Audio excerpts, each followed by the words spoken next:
তা আমাদের রাজনীতিতে যে স্লোগান, হুন্ডা, গুন্ডা এগুলোতে একটা মাদকতা তৈরি করে। সামনে ১০,০০০ লোক মিছিল করতে, করতে যাচ্ছে। রনি ভাই জিন্দাবাদ, রনি ভাই জিন্দাবাদ।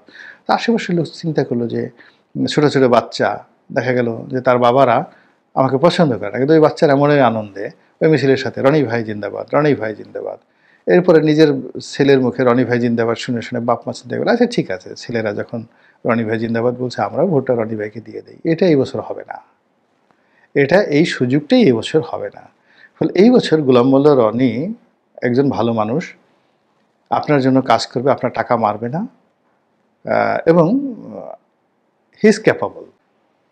পরিস্থিতি যে দাঁড়িয়েছে তাতে রাজনীতির সকল হিসাবগুলো এলোমেলো হয়ে যাচ্ছে। ভোট বলতে আমরা যেভাবে সংখ্যাগরিষ্ঠের রাজনৈতিক শক্তি এবং আপাত জনপ্রিয়তাকে ভোটে জেতার নিয়ামক হিসেবে মনে করতাম, ডাকসু নির্বাচনের পর যে ন্যারেটিভ তৈরি হয়ে গেছে তার মধ্যাঘাত হলো গুন্ডামি করে কখনোই ভোট করা যাবে না, চাঁদাবাজি করে, তারপর পেশি শক্তি ব্যবহার করে 10টা হুন্ডা 10টা গুন্ডা দিয়ে এখন আর ভোটারদেরকে ভোট কেন্দ্রে আনা যাবে না, ব্যালট বাক্স ছিনতাই করা যাবে না। এবং এই জমানাতে যখন প্রযুক্তি পৃথিবীকে ডমিনেট করছে, যখন আর্টিফিশিয়াল ইন্টেলিজেন্স মানুষের অস্তিত্বকে হুমকির মুখে ফেলে দিয়েছে, যখন মানুষের কর্মশক্তিকে চ্যালেঞ্জ জানাচ্ছে রোবোটিক শক্তি, এই মুহূর্তে পৃথিবীতে কোটি কোটি মানুষ কর্ম হারাচ্ছেন। বিজ্ঞানীরা, সাহিত্যিকরা, কবি, মানে এআই যে সামনে আর্টিফিশিয়াল ইন্টেলিজেন্স এই পৃথিবীকে কতটা ভয়ঙ্কর একটি অবস্থাতে নিয়ে গেছে যেটি আমরা এখনো বসে বাংলাদেশে বসে কল্পনাই করতে পারছি না। হুবহু একজন গোলাম মোল্লা রনি, হুবহু একজন তারেক রহমান, হুবহু একজন শেখ হাসিনা, মানে তাকে এনে আপনার সামনে হাজির করা হলো একেবারে সামনে বাস্তবে। প্যান্ট শার্ট পরে গোলাম মোল্লা রনির মতো কথাবার্তা বলছে এবং আপনার সঙ্গে একসাথে বসে ৩-৪ ঘন্টা আড্ডা মারছে, কথাবার্তা বলছে। এরপর সে গাড়িতে উঠে হেঁটে হেঁটে গাড়িতে উঠল এবং চলে গেল। এবং কিছুদিন পরে আপনি জানতে পারলেন যে লোকটি এসেছিল তিনি তারেক রহমান নন, গোলাম মোল্লা রনি নন, মূলত একজন রোবট। একজন রোবট এসে আপনার সাথে গোলাম মোল্লা রনি হয়ে কথা বলে গেছে। এই প্রযুক্তি অ্যাট দিস মোমেন্ট পৃথিবীতে আছে প্র্যাকটিক্যালি। মানে আমরা যে বলি না যে আমাদের স্বর নকল করছে বা আমাদের ছবি নকল করছে বা ইন্টারনেটে একজন গোলাম মোল্লা রনিকে অঙ্কিত করে কেউ কথা বলছে, এটা পুরনো, অনেক পুরনো।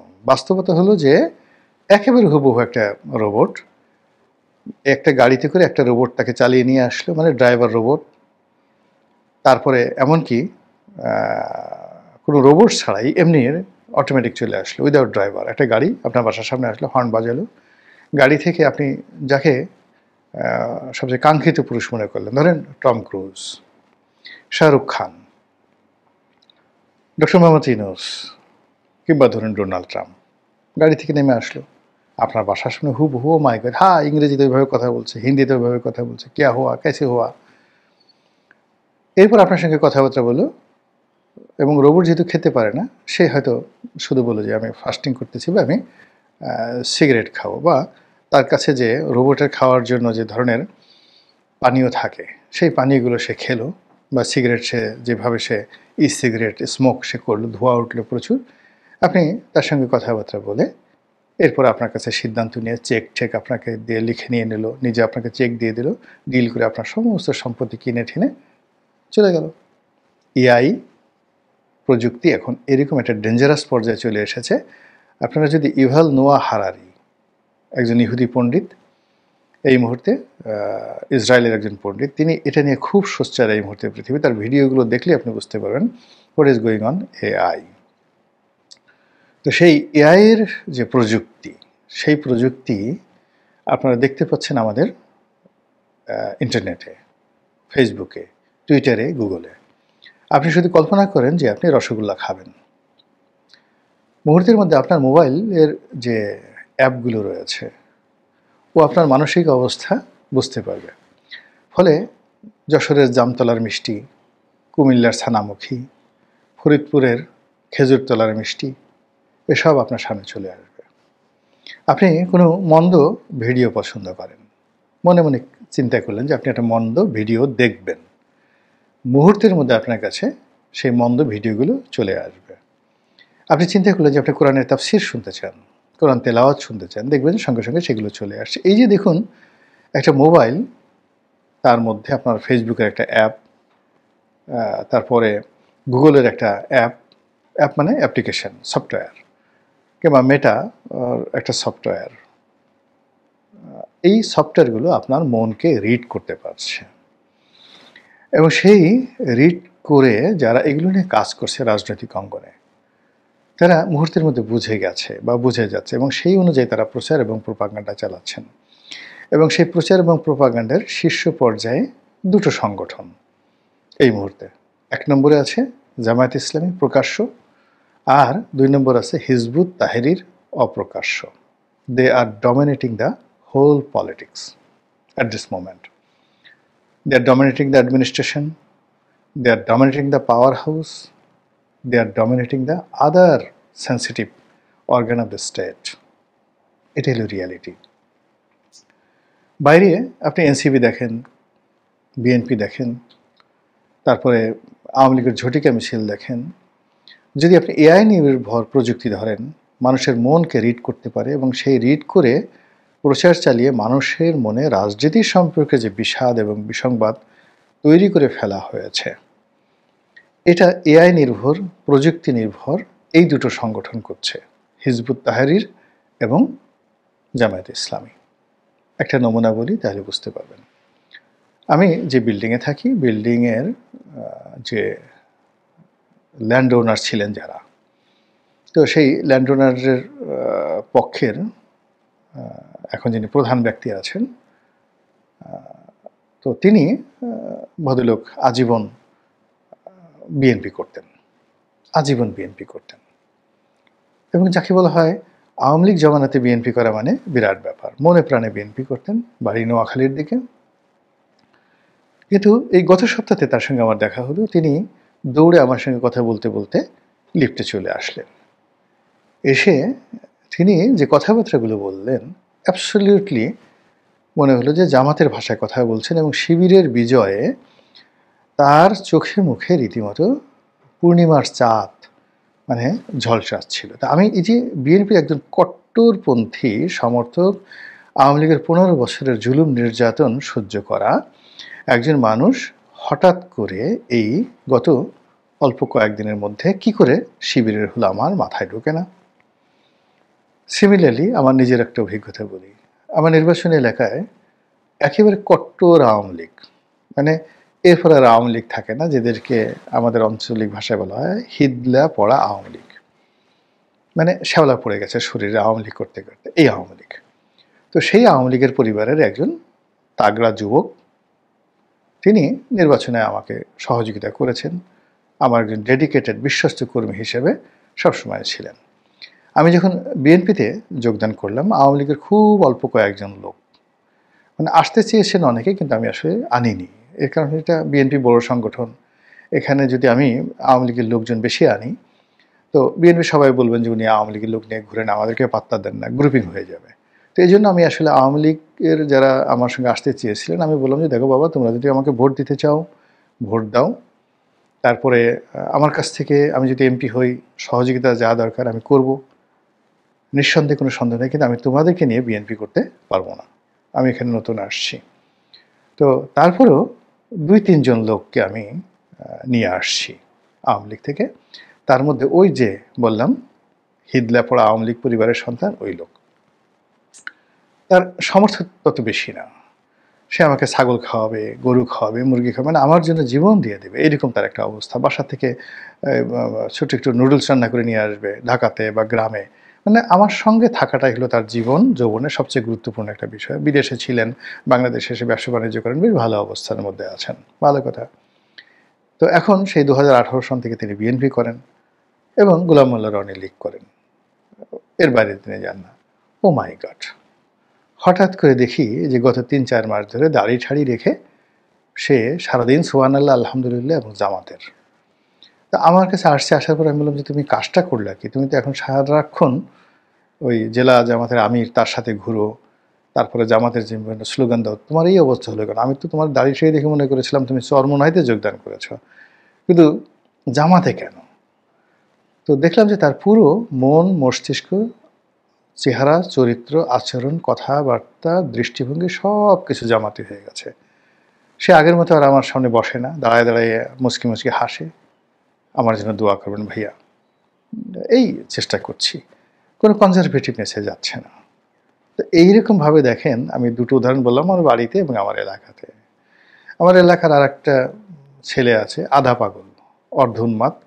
তো অর্ধোন্মাদ লোকের একটা সবচেয়ে বড় সমস্যা হলো বা সুবিধা হলো তারা মিথ্যা কথা বলতে পারে না।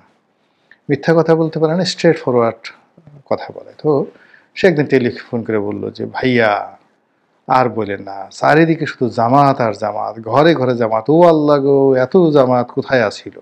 বরিশালের আঞ্চলিক ভাষায়, "কোথায় আছিল এত জামাত?" তো এই জিনিসটা কি বুঝেন?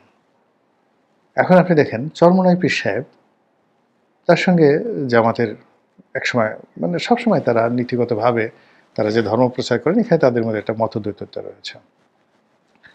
তো তারা এখন একত্র হয়ে গেছে। জামাত যা করছে, চরমোনাই তাই করছে।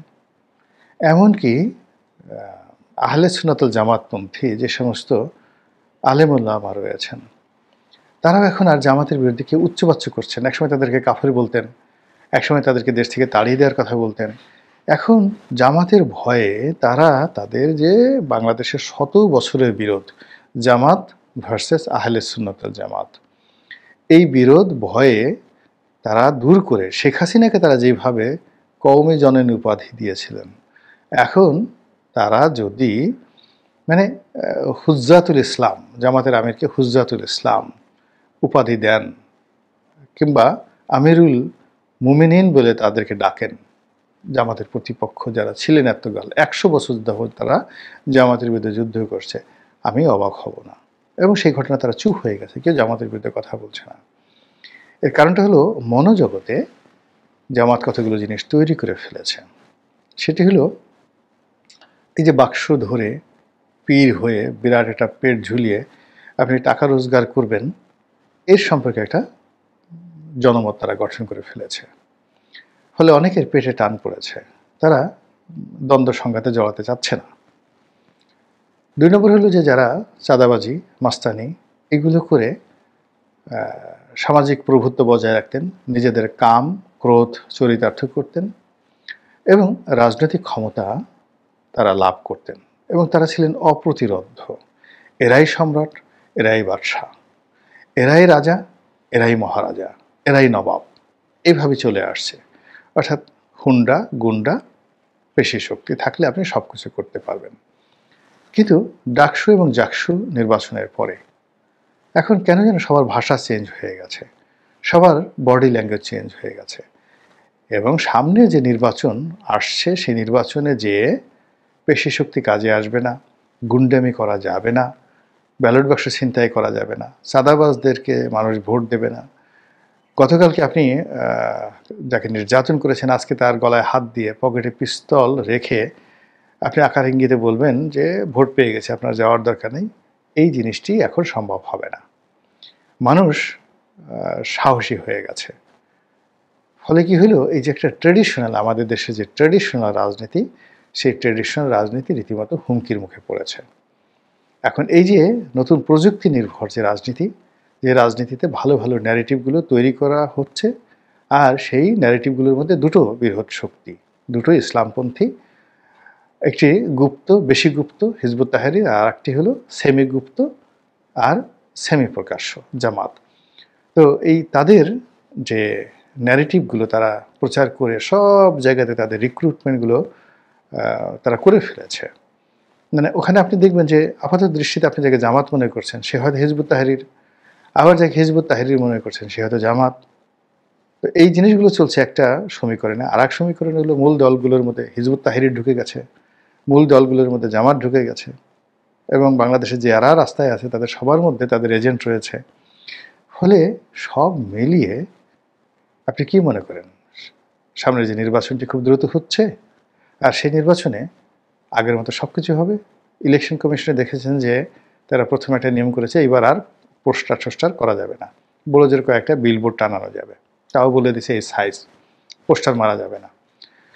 তো কাজেই আপনি যে একজন ভালো মানুষ, এটা স্লোগান দিয়ে, মিটিং করে, মিছিল করে, ঢোল বাজিয়ে, চুঙ্গা ফুকিয়ে আগে যেভাবে করা হতো, আর নির্বাচনের আগে টাকা দিয়ে বিড়ি খাইয়ে তারপর শেষে একটা উৎসবের আমেজ তৈরি করে মানুষকে আত্মহত্যার দিকে নিয়ে যাওয়া হতো। আপনি জানেন যে হিন্দুদের যে সতীদাহ প্রথা ছিল, এটা কিভাবে একটা মেয়েকে চিতায় উঠে দেওয়া হতো, মূল কারণ ছিল তাকে মাদক সেবন করিয়ে পাগল বানিয়ে দেওয়া হতো এবং সে স্বেচ্ছায় হাসতে হাসতে সেখানে চলে যেত।